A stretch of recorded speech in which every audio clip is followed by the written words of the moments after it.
Hey, what's going on, everybody? Welcome to Catch, Hook, and Shoot. Today is Sunday, April the 14th. Wrestlemania has come and gone. Hope everybody had a great Wrestlemania week and weekend. I want to thank everybody for listening and subscribing on Podbean, Spotify, Apple Podcasts, Google Podcasts, YouTube, Twitch, and wherever you find your podcasts. And hope everybody's following on social media on Facebook, Twitter, Instagram, and Snapchat on all of those platforms. It is at Catch, Hook, Shoot. And as always, if you ever want to shoot me an email, it's catchhookshoot@gmail.com. So, let's get right into all the results from the WrestleMania week, from all the big shows that I previewed on last week's episode. Starting off with Impact here, their United We Stand pay-per-view. We had Johnny Impact winning Ultimate X match, so he's now got an X Division Championship match coming up, so that'll be interesting. Curious to see if they're going to put that title on him as well. Taya retained the Knockouts Championship. Team Lucha Underground defeated Team Impact. LAX defeated Promociones Dorado from MLW. Tessa Blanchard defeated Joey Ryan in an intergender match. Rich Swann retained the X Division Championship.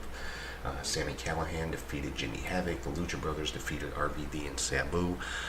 Some interesting news from Impact. RVD apparently has signed a new contract with Impact Wrestling, so we'll be seeing more of him on Impact in the coming weeks. And then on Friday on Impact Television, Jordan Grace defeated Madison Rayne to become #1 contender once again for the Knockouts Championship.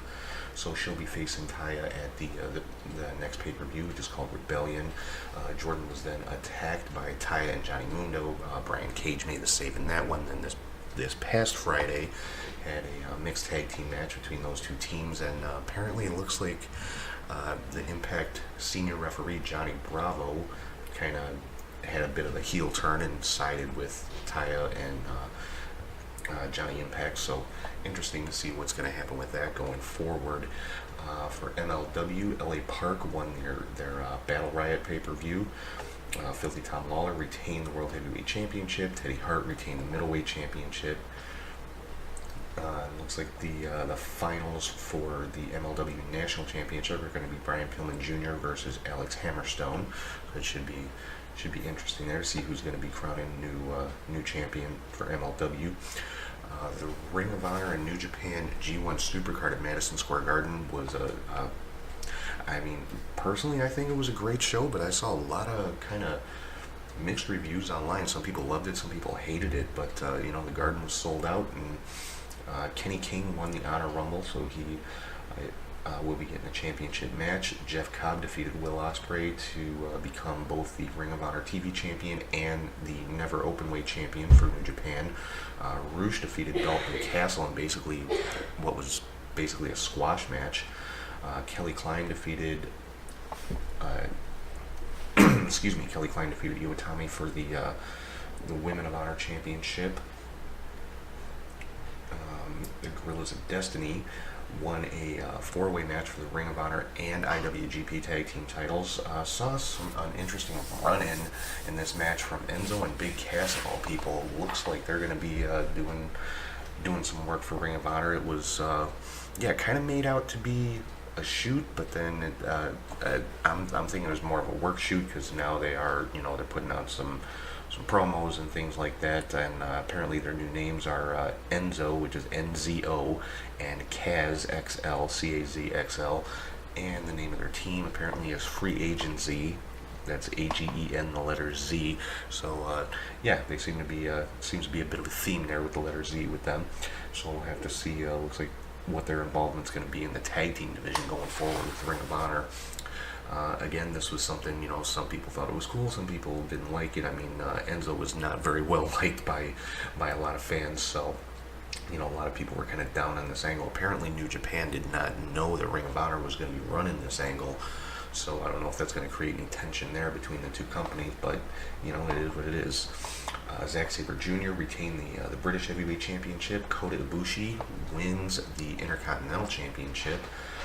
Matt Taven won the ladder match for the Ring of Honor World Heavyweight Championship, and Kazuchika Okada once again is the IWGP Heavyweight Champion, defeating Jay White.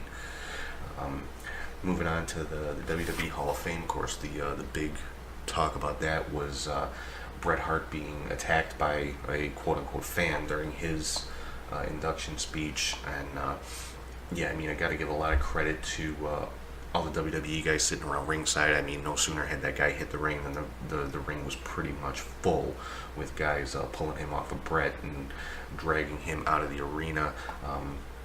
Also got to give a lot of credit to Travis Brown, Ronda Rousey's husband. I mean, he was right in there and all over the guy, and you figure he doesn't even work for WWE. He was there obviously with Ronda Rousey, but he really stepped up, and so like I said, a lot of kudos go to Travis Brown for jumping in and helping with that. Yeah, some funny stuff going on during the Hall of Fame, specifically during the D-Generation X induction.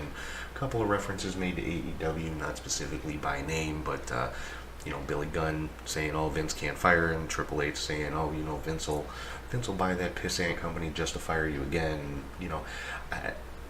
Some people took this stuff way too seriously. I mean, I look at it, they were having fun and joking around, and that's pretty much what it was. Moving on to NXT TakeOver, we've got a new United Kingdom champion. Walter defeated Pete Dunne, ending his, I think it was 685-day title reign. Shayna Baszler retained her championship in a four-corner match. Velveteen Dream retained the North American Championship against Matt Riddle. A great match there. The War Raiders retained against Aleister Black and Ricochet. Fantastic tag team match to open up the NXT TakeOver show. And Johnny Gargano is your new NXT champion. Defeated Adam Cole 2 out of 3 falls in the main event. Again, a fantastic match, a great, just top to bottom, the NXT show to me was fantastic, probably the best show of the weekend. Moving on to WrestleMania, yeah, I mean, nearly 8 hours from start to finish, from the kickoff show all the way through the main card, and it was a very good WrestleMania. I mean, compared to last year's, it was fantastic. Honestly, to me, probably the best WrestleMania of at least the last 5 years, if not more. Had quite a few new champions crowned. Of course, Tony Nese is a new Cruiserweight champion. Iconics are your new Women's Tag Team champions. Zack Ryder and Kurt Hawkins are the new Raw Tag Team champions. Finn Balor as the Demon defeated Bobby Lashley for the Intercontinental Championship. Kofi Kingston, your new WWE champion, defeated Daniel Bryan in what was probably the best match of the show. Between Kofi and Bryan, and no surprise there. They're two, as far as in-ring goes, two of the best that WWE has to offer. Seth Rollins, in the opening match of the show, defeated Brock Lesnar for the Universal Championship. I know a lot of people were very happy about that. It was a great way to kick the show off, get the people hyped up right off the bat. And Becky Lynch is your new Raw and SmackDown Women's Champion, defeated Ronda Rousey and Charlotte Flair. Pinned Ronda Rousey to get the victory. There was a little controversy, and it's still kind of being talked about online about Ronda's shoulders not being down when the 3 count started. Now people are saying that was supposed to be the finish, that wasn't supposed to be the finish, that Becky was supposed to win by submission and this and that. And honestly, and I said this on Twitter shortly after it happened, Ronda, the way that she's presented, her losing to a quick pin like that, in this case the crucifix type pin that Becky used, is more believable than her tapping out, to me. That's the way that I view it. It's easier to believe that she got caught with a quick roll up than she was beaten with a submission, especially with an armbar in Becky Lynch's case, because obviously that's Ronda's move, is an armbar, so you would think she'd know how to avoid it and get out of it and everything like that. So if she would have tapped out to the disarmor from Becky Lynch, I think it would have, again, I'll say it would not have been as believable for me as her getting just caught in a quick roll up the way that she did. So the only thing, like I said, was that her shoulders were not down when the ref started the 3 count, and so that kind of detracted from it a little bit. Word was that Vince McMahon actually fined the referee for not breaking the count and restarting it when Ronda's shoulders were down. But, to say that Ronda or Becky botched something in this particular case, I think is totally inaccurate. Like I said, by all accounts, that's exactly how the match was supposed to end, with the quick roll-up pin. It was just a matter of, Ronda didn't have her shoulders pressed to the mat at the beginning of the 3 count. And I mean, if you go back and watch, she got her shoulders down when the referee started counting. It says he should have held off on that count until her shoulders were actually down. But I mean, that's, pretty much the only negative from it, and I look at it as a referee mistake, not as a mistake by one of the wrestlers. But either way it goes, Becky Lynch is the new WWE Women's Champion for both shows, Raw and SmackDown. Kurt Angle had his retirement match at WrestleMania, lost to Baron Corbin. Not totally unexpected. I mean, I figured Kurt Angle would go out on his back, as is tradition, and that's exactly what he did. People still weren't happy about the fact that Corbin was his opponent, but again, it is what it is. It was the whole. I think the more important thing about that match was Angle getting his moment at the end to say goodbye to the crowd and getting his send off, and that was successfully done. It was done very well. For the United States title, Samoa Joe retained against Rey Mysterio. This was basically a squash match, only lasted about a minute or so. But it was reported by Rey Mysterio himself. He does have an ankle injury, so it was just a matter of, I think, WWE just kind of trying to protect him and not injure the ankle further, but still put on the match that was advertised. And supposedly, it sounds like, there's quite a few injuries going on in WWE right now.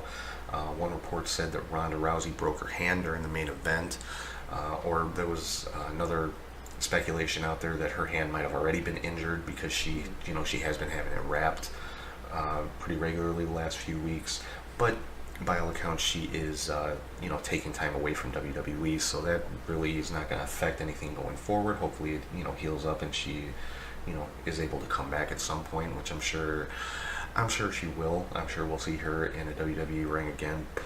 My guess is probably not till next WrestleMania, if the reports are true that she is planning on starting a family and things like that, which great for her. Some other injuries coming out of WrestleMania was that AJ Styles and Daniel Bryan were possibly injured. I didn't see a whole lot of detail on that, so hopefully it's nothing too serious. Big E looks like he's going to be out for a few weeks with a knee injury. He's getting his knee scoped, so nothing too serious there. I believe the report that I read said 4 to 6 weeks. Probably the biggest injury, though, is Nia Jax. Looks like she's got to have double ACL surgery, so she's going to be gone for a significant amount of time. On Raw this week, we finally saw the long-awaited debut of Lars Sullivan. Came out and kind of beat down Kurt Angle a little bit. So not really injecting him into a storyline quite yet, but having him come out and kind of show his dominance. Dean Ambrose wrestled his last match on Raw this week against Drew McIntyre. Had the return of Sami Zayn in a match against Finn Balor, and Sami made a little bit of a heel turn there. Got on the mic and kind of ripped the fans apart a little bit. And I tweeted it out myself. A lot of stuff he was saying. He's not wrong about a certain group of wrestling fans with things that he said.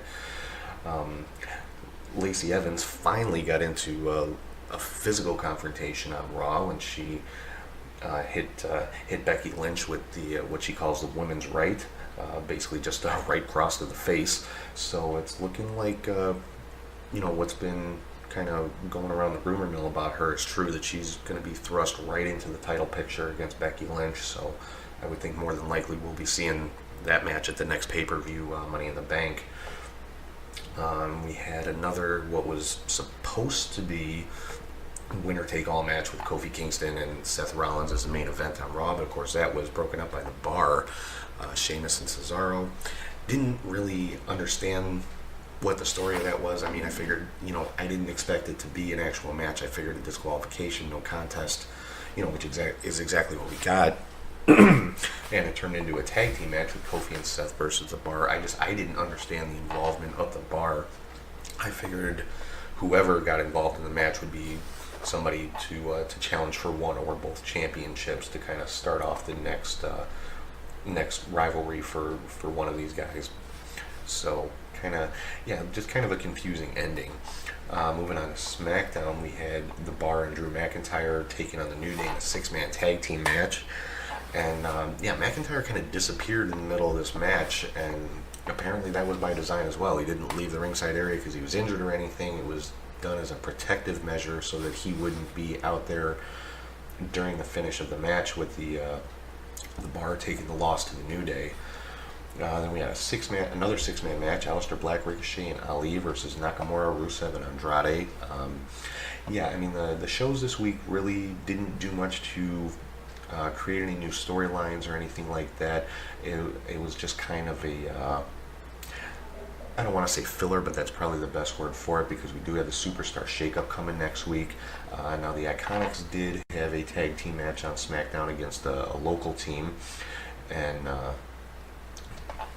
I think pretty much the point of that was the segment that we saw Paige backstage watching on a monitor and made the announcement that she's going to be bringing in a new team to challenge the Iconics this coming week.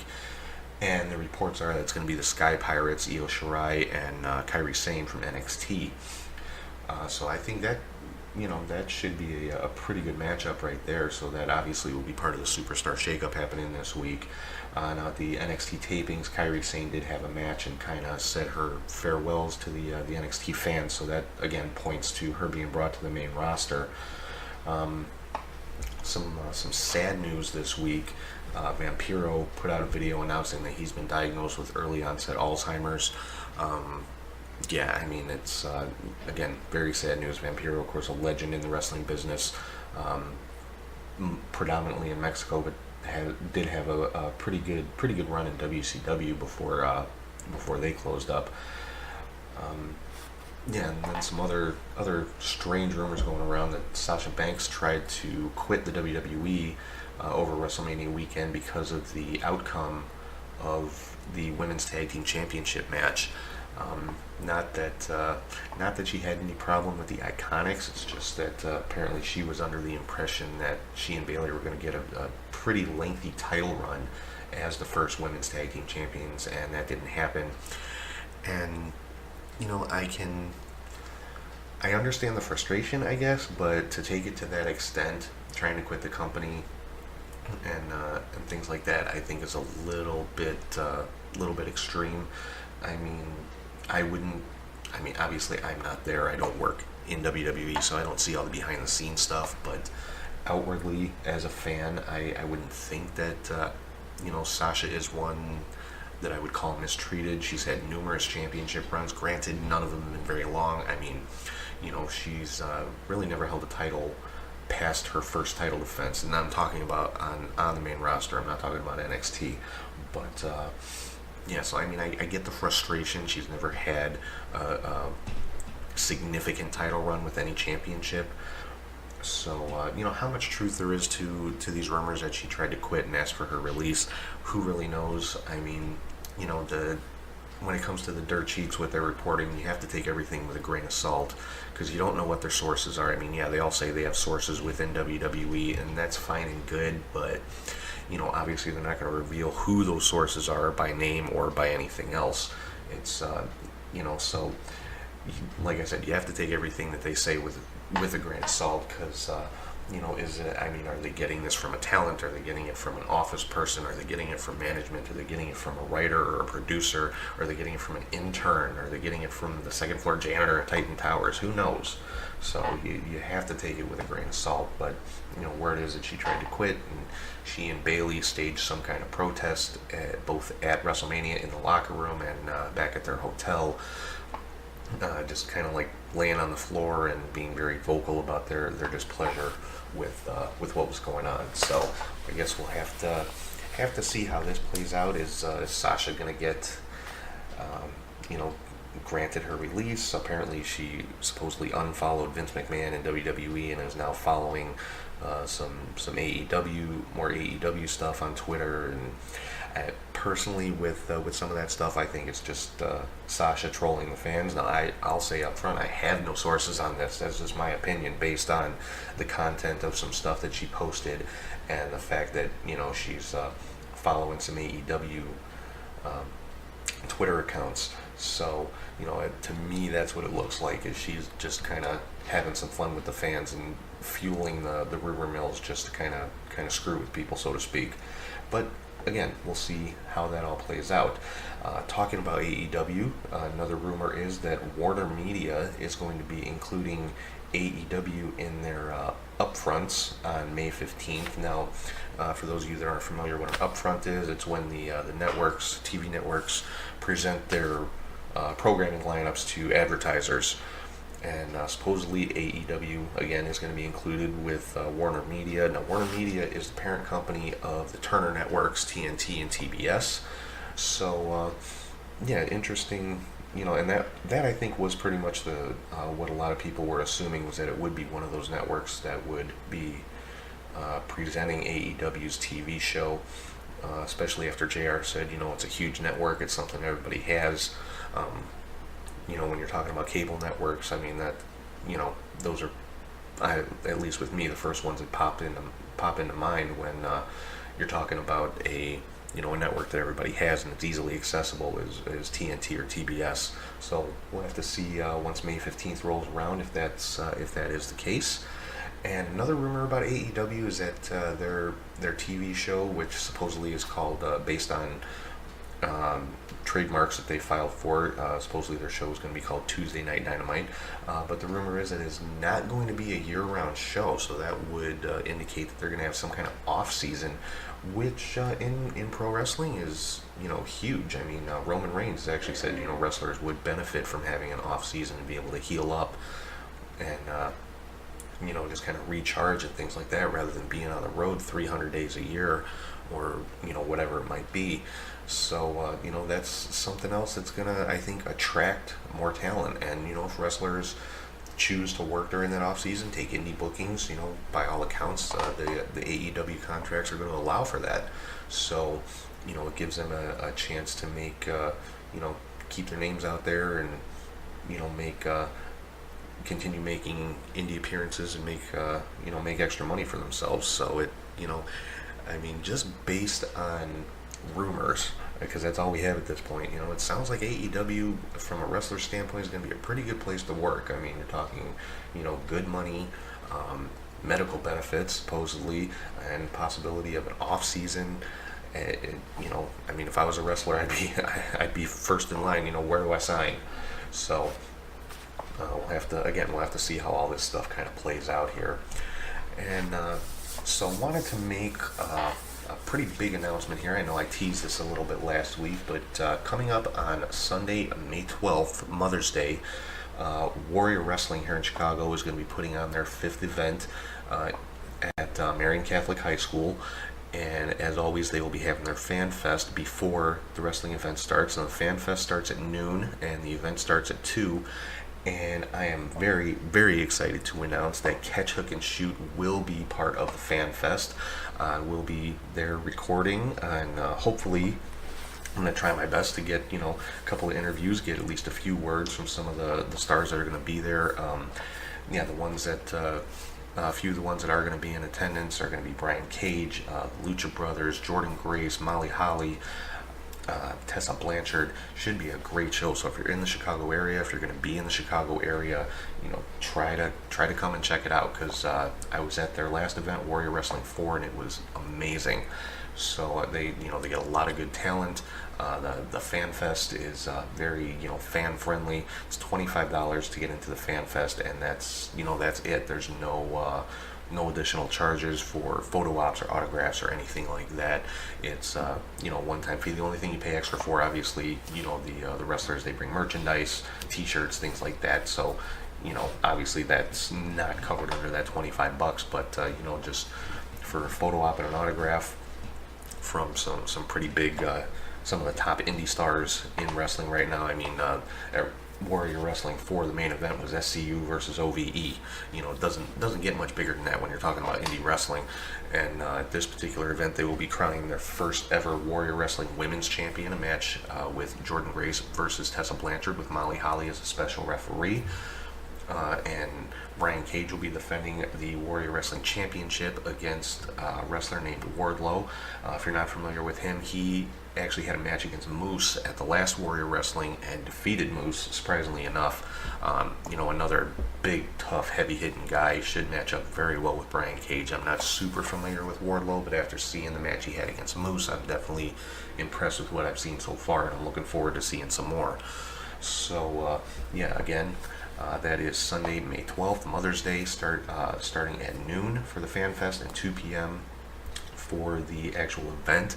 WarriorWrestling.net is where you can go to see the entire card and get tickets. And like I said, if you're in Chicago or going to be in Chicago that weekend, try to come and check it out. They put on a great show, and proceeds from the show go to Marian Catholic High School for scholarships and things like that. So, it's a win-win right there. And if you make it out to the show, stop by, say hi.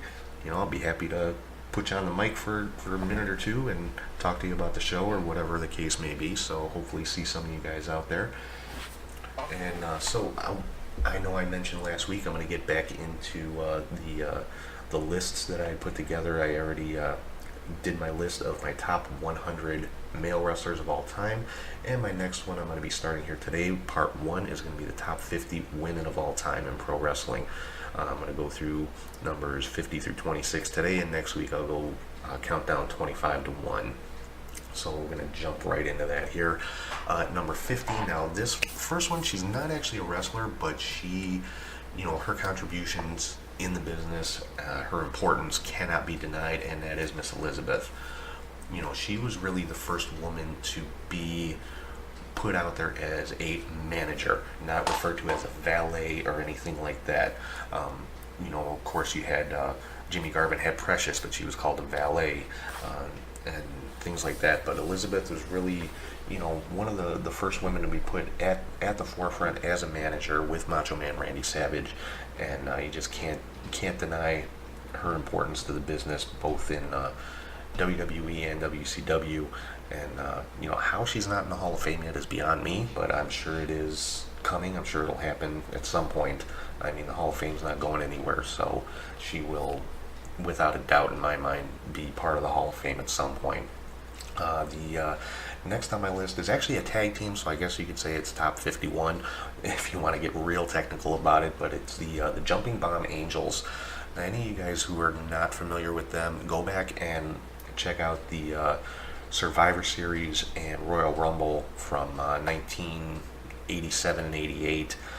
They're former WWF Women's Tag Team Champions, and just really, to me, ahead of their time. I mean, they were a Japanese team and did a lot of kind of high-flying stuff and were very, very good in the ring. And, like I said, ahead of their time. If they were around today, if they were still wrestling, I think they'd be right at the top as far as the women's tag team division in WWE. Next, I've got Velvet McIntyre, former WWF Women's Champion, former WWF Women's Tag Team Champion, was part of WrestleMania 2 against the Fabulous Moolah, and a lot of these names are going to be, not a lot, but these first several here are going to be a lot of names out of the past that some of you guys might not be familiar with. I definitely would encourage you to go back and look them up, though, because these are some women who made some very, very big contributions to women's wrestling before it was ever taken very seriously. And I also have to say a majority of these women are ones that came into prominence, and I'm talking on the entire list, are ones that came into prominence just within the last 20 years, just because, again, women's wrestling was never taken very seriously. It was never a major part of any particular wrestling show, unless it was an all-women's show like, I can't even say Glow, because that was never, I don't think, ever meant to be taken too seriously. But, Yeah, so I'm trying to, pay respect to a lot of the names in the past who kind of laid the groundwork for women to be taken seriously in the wrestling business.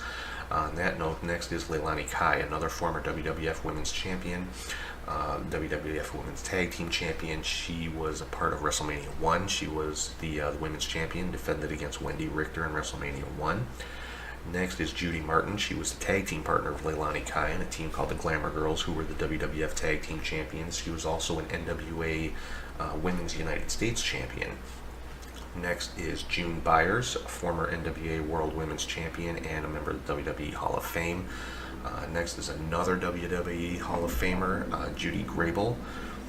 We've got Mildred Burke, who was the first NWA World Women's Champion, also a member of the WWE Hall of Fame. She was very, very big in the early days of women's wrestling. Started her own promotion. She was kind of drummed out of the NWA because of some animosity, I guess you could say, between her and her ex-husband, Billy Wolf, who was pretty much the top NWA promoter in those days. The next two on my list, some people are probably going to roll their eyes at, the Bella Twins, Brie and Nikki Bella. I understand a lot of people don't like them, but you can't really deny their place in history as far as women's wrestling goes. Nikki Bella, of course, longest reigning Divas champion of all time. And, they were kind of part of that in-between class that kind of bridged the gap between the Divas days when you had the bra and panties matches and the pudding matches and all that kind of stuff, and today where women's wrestling is pretty much right on par with the men. So I think they definitely deserve a place on this list. Next is Daphne. I don't know how many of you guys will remember her from her WCW days as a manager for David Flair and Crowbar. She was one. The reason I put her on this list is because she's one that really went against the grain. She was not your typical, blonde-haired girl next door supermodel type. She had more of a kind of a goth type gimmick, and when she first started off, kind of a crazy psycho type gimmick, and known as the Scream Queen, things like that. And Daphne back then during the Monday Night Wars was really one of my favorites to watch. She was just very, very entertaining, and you didn't get to see too much of it in WCW, but she, if you can find some of her indie matches, really a very, very good in-ring competitor. She is retired now, but just if you're not familiar with her, do yourself a favor, go back and watch, because she was, like I said, one that really went against the grain of what a woman's wrestler was in those days as far as WCW and WWE went. Next on my list is Caitlyn.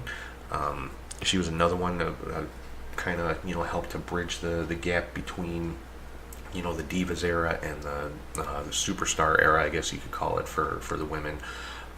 Another one that didn't fit the mold. She was more muscular. Didn't she stood out from the other women in WWE at that time. Of course, she also a former Divas champion.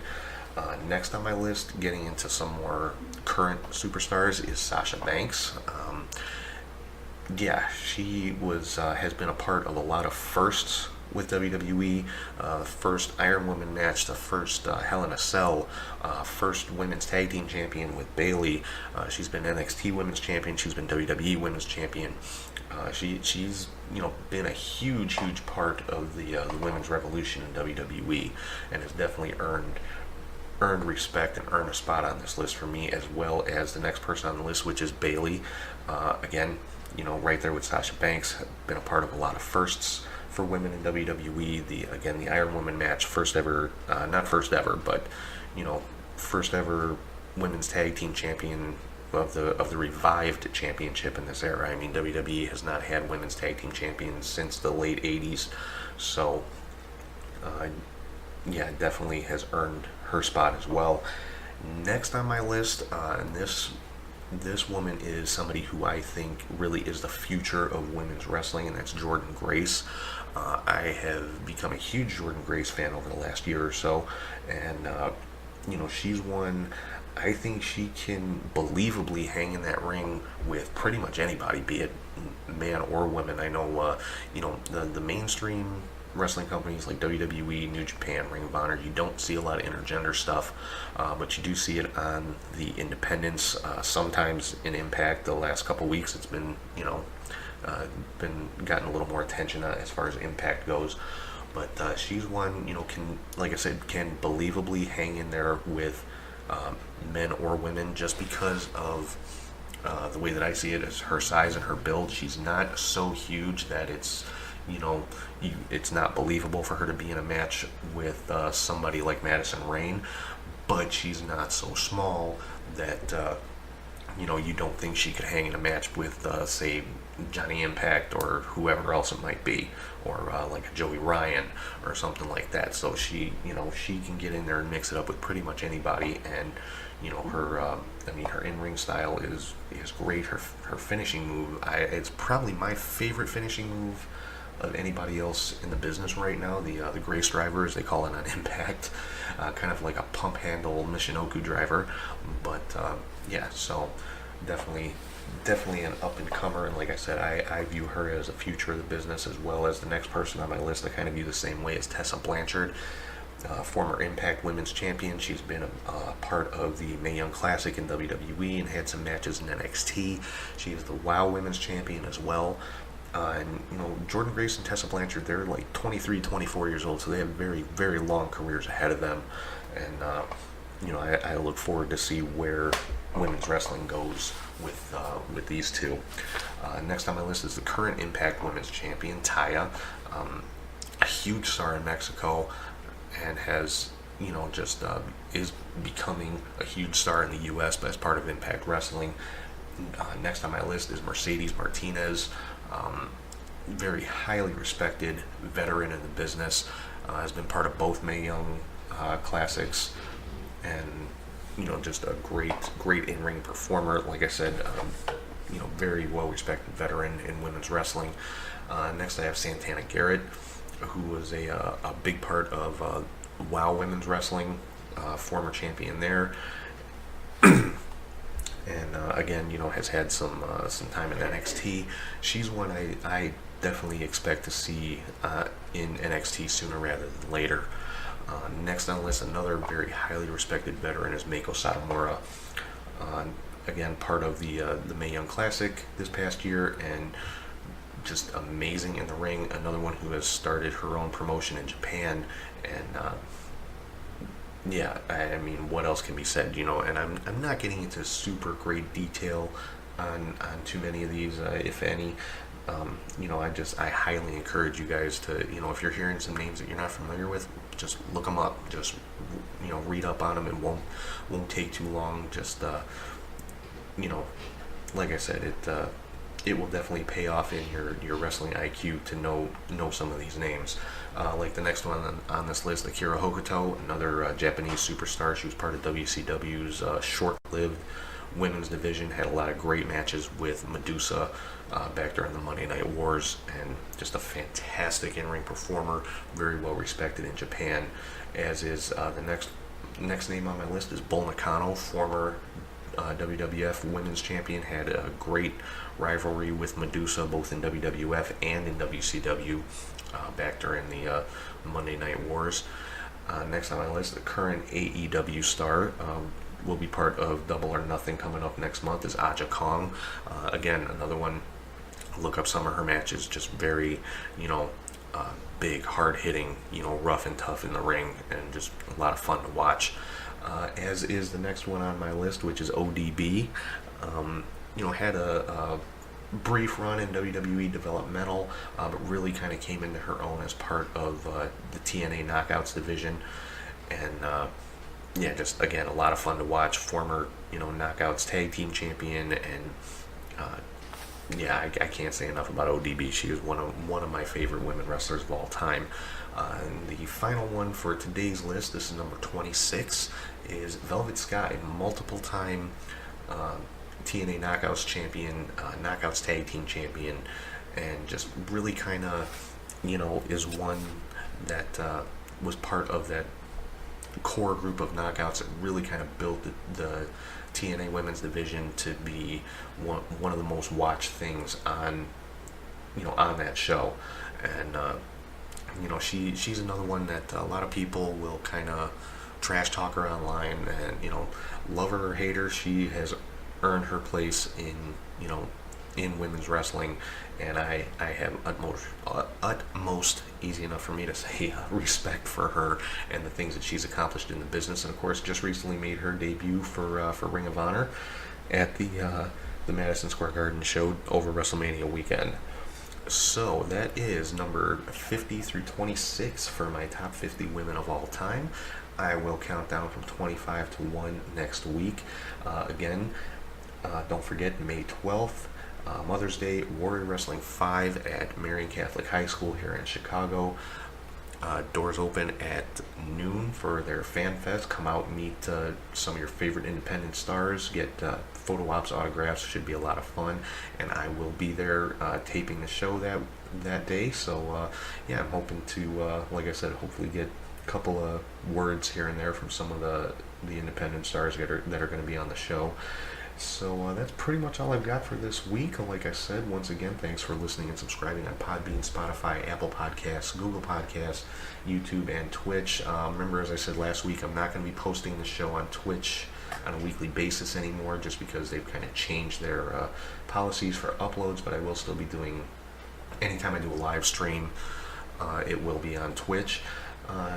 Hope everybody's following on social media, Facebook, Twitter, Instagram, Snapchat. On each one of those, it's at CatchHookShoot, and the email is catchhookshoot@gmail.com for any questions, comments, anything along those lines.